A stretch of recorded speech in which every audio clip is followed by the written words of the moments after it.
تحت 4 توابيت من غير الصدريه بتاعتهم. ال4 توابيت دول مش عايز اقول عشان محدش يتخض، دول 4 انبياء. 4 انبياء لحمهم زي ما هو، كأن بني ادم قاعد عادي جدا. الفيديو بتاع الصور بتاع ال4 انبياء ده استاذ احمد موجودين.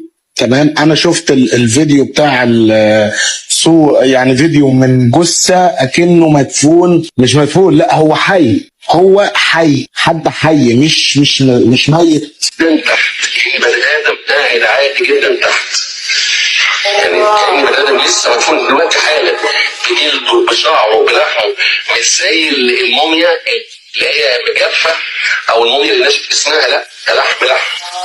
4 تماثيل لانبياء، وفي تحت 15 عمود، جنب كل عمود تابوت. التابوت ده مين؟ الله اعلى واعلم، بس ال4 اللي متشال الغطا بتاعهم دول معروفين 4 انبياء، وفيهم نبي مشهور جدا ومش قادر اقول الاسماء لان كل واحد يحط عليه ايه الوشح بتاعه او البرتناش بتاعه حته صغيره كده هو مكتوب عليه شخصيته.